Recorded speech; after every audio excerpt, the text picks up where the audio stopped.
उसमें वो ख़वातीन की सहूलत को देखते हुए ख़वातीन अगर हिम्मत करें तो उनको तरगीब दें कि अल्लाह के मेहमानों की खिदमत को कहाँ कहाँ से किन किन शहरों किन मुल्कों से आते हैं। तो जाके दरवाज़ा खोला, देखा तो वही बूढ़ी अम्मा खातून तशरीफ़ लाई हुई है। मैं तो वो जो पैसे लिए थे मैं वो भी देने वापस आई हूँ। मैंने उनसे पूछा आपका नाम क्या है? उन्होंने कहा मेरा नाम है फ़ातिमा-उज़-ज़हरा। अगर किसी अल्लाह के बंदे के पास इतनी वसअत बरकत ना हो कि वो अपने पल्ले से खाना खिलाए, बाकायदा सालन रोटी बना के खिलाए, चाय पिलाए, तो कम अज़ कम इतना तो कर सकते हैं। बाज़ ऐसे तबलीग वाले से तो वो रोटी बाज़ार की होटल की खाना पसंद नहीं करते जी। उनसे ये कहा जा सकता है भाई अगर आप एक दो दिन यहाँ जब तक ठहरें रोटी मेरी अहलिया पका के दे सकती है जी। वो बहुत बड़ी सआदत की बात है, ख़वातीन के लिए बहुत बड़ी सआदत की बात है। एक जगह पैदल जमात चल रही थी तो वहाँ ऐसी जगह में चले जहाँ आटा नहीं मिलता था, तो चावल खा खा के साथी थक गए। तो एक दफ़ा उन साथियों ने अमीर साहब से कहा अमीर साहब आज आटा लेकर रोटी पकवानी है, आटा जहाँ से भी मिले आटा लाएंगे। तो दूर दराज से कहीं से आटा लाए। उस इलाके में कोई खातून को तलाश किया बूढ़ी अम्मा को कि ये रोटी पका दे। उसने कहा मैं पका तो दूंगी लेकिन मैं पैसे लूंगी। कितने पैसे? उसने रुपया 2 रुपये जो तय किए। उन्होंने कहा ठीक है हम दे देंगे आप। उसने पैसे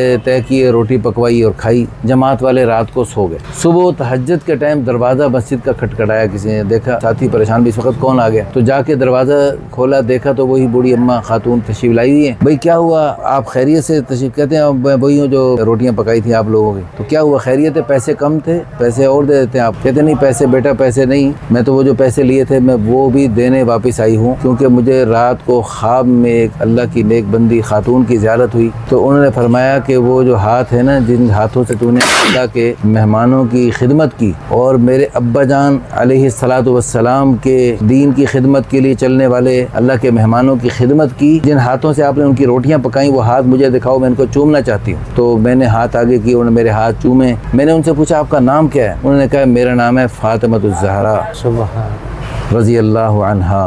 सुभान अल्लाह। तो कहती है मैं तो उस वक़्त से खुशी से सरशार हूँ और मुझे खुशी हुई कि अल्लाह ने मेरे से ये खिदमत ली, तो मैं अब वो पैसे वापस देना चाहती हूँ। बराए मेहरबानी ये पैसे वापस लें, बल्कि और भी मैं आपकी खिदमत जब भी जमात यहाँ आया करेगी और जब तक जमात रहा करेगी तो मैं खुद अल्लाह के इन मेहमानों की खिदमत किया करूँगी और मैं अपने पल्ले से रोटियाँ पका पका के खिलाया करूँगी।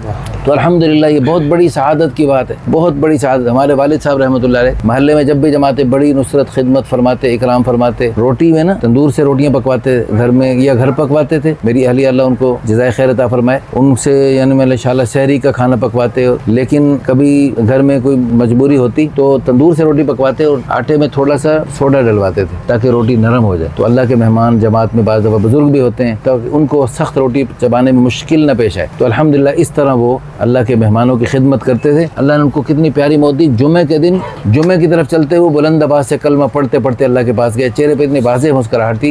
हमें उनकी जुदाई पे सदमा कम, उनके हुस्न खात्मे पर रश्क ज़्यादा था।